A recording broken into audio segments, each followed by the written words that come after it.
धारावी की तस्वीर आपको दिखा रहा है अवैध मस्जिद की।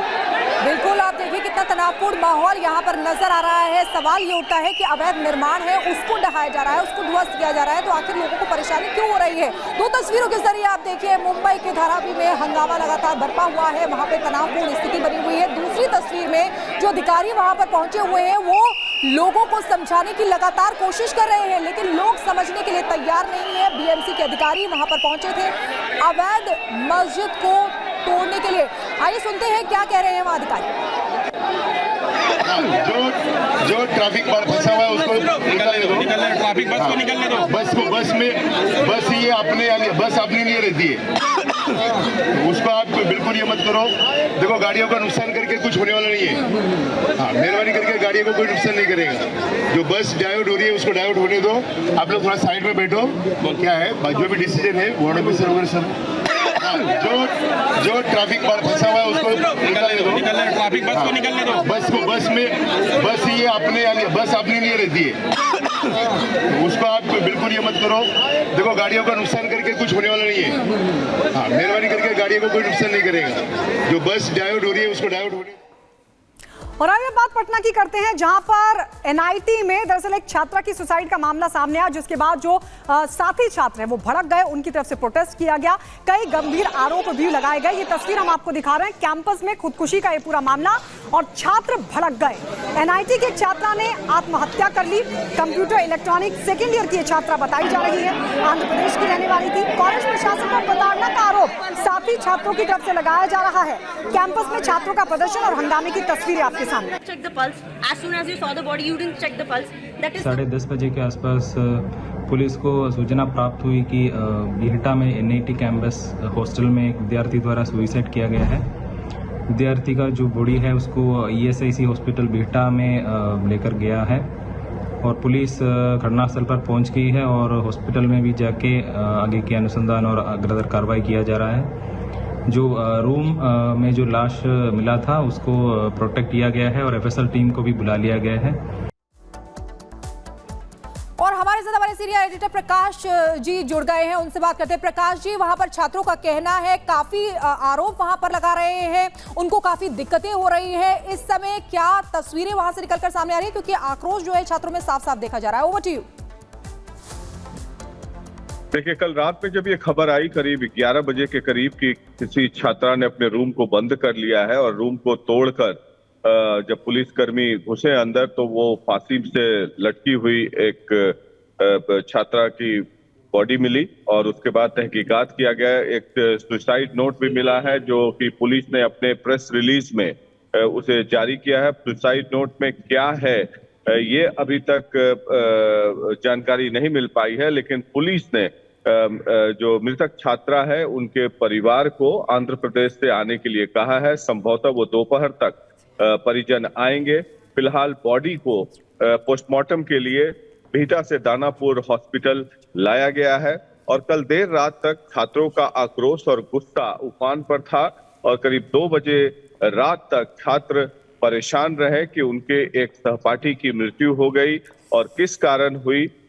इसमें तरह तरह की बातें आ रही हैं। एग्जैक्ट रीजन जो है, एग्जैक्ट कारण जो है वो अभी तक पता नहीं चल पाया है। पुलिस तफ्तीश और तहकीकात में जुटी हुई है कि एग्जैक्ट कारण क्या है और मृतक के परिवार आएंगे करीब 2-3 बजे के आसपास, तो उस समय फिर और भी पुख्ता जानकारी मिलेगी। फिलहाल पुलिस तहकीकात कर रही है।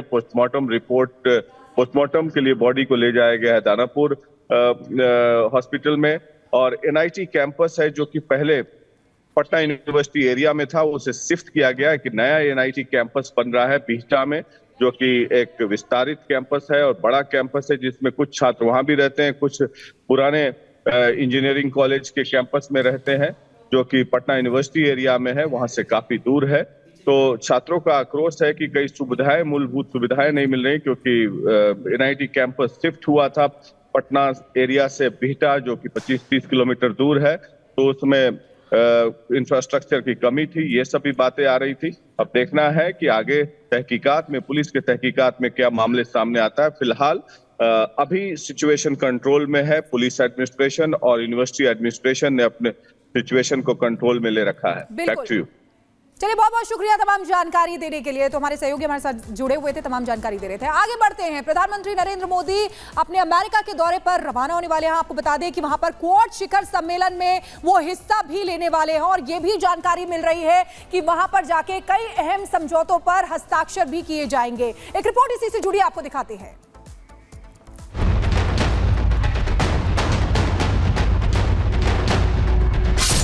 अमेरिका तैयार, मोदी का इंतजार।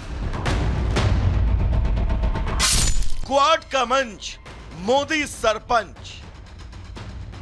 पीएम मोदी आज से 23 सितंबर तक अमेरिका के दौरे पर हैं। पीएम मोदी का यह दौरा कई मायनों में अहम होने वाला है। पीएम मोदी अपने इस ऐतिहासिक दौरे के दौरान कई महत्वपूर्ण बैठकों और कार्यक्रमों में हिस्सा लेंगे, जिसमें क्वाड लीडर समिट, अमेरिकी राष्ट्रपति जो बाइडेन के साथ द्विपक्षीय वार्ता और संयुक्त राष्ट्र के समिट ऑफ द फ्यूचर में शामिल होंगे। इस यात्रा के दौरान भारत और अमेरिका के बीच दवा क्षेत्र में एक समझौते और इंडो पैसिफिक आर्थिक ढांचे से जुड़े एक समझौते पर मुहर लगने की उम्मीद है। यह क्वाड का 5वां एडिशन है, जो कि अमेरिकी राष्ट्रपति जो बाइडेन का गृहनगर में आयोजित हो रहा है। समिट पर दुनिया की नजर है। इसके सबसे बड़ी वजह विश्व में फैली अशांति का समाधान क्वाड की बैठक से निकलने की उम्मीद है। बैठक में यूक्रेन और गाजा में फैली अशांति का समाधान तलाशने के लिए कुछ अहम कदम उठाए जा सकते हैं।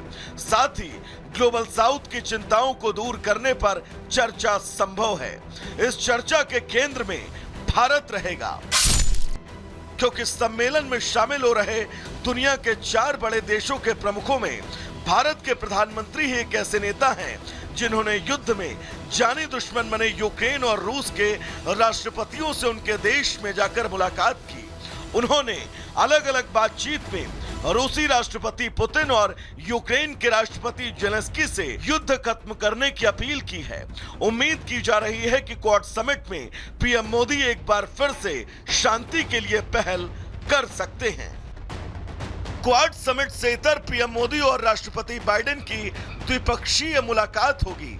इसके अलावा जापान और ऑस्ट्रेलिया के साथ भी पीएम मोदी की द्विपक्षीय बैठकें होनी हैं। पीएम अपने अमेरिका के दौरे के दौरान आर्टिफिशियल इंटेलिजेंस, सेमीकंडक्टर और बायोटेक्नोलॉजी पर कई बड़ी कंपनियों के सीईओ के साथ मुलाकात भी करने वाले हैं। 22 सितंबर को पीएम न्यू जर्सी में मेगा इवेंट में शामिल होंगे, जिसमें भारतीय समुदाय के 24,000 से ज्यादा लोग मौजूद रहेंगे। इस इवेंट का नाम Modi and US progress together होगा। इस इवेंट में अमेरिका के 50 में से 42 राज्यों के भारतीय मूल के नागरिक शामिल होंगे। पीएम मोदी की अमेरिका यात्रा का समापन 23 सितंबर को संयुक्त राष्ट्र के समिट ऑफ द फ्यूचर में उनके संबोधन के साथ होगा, जिसमें पीएम मोदी भारत की प्राथमिकता, सहयोग और ग्लोबल साउथ के सामने आने वाले मुद्दों पर अपनी बात रखेंगे। Bureau report, Republic Bharat.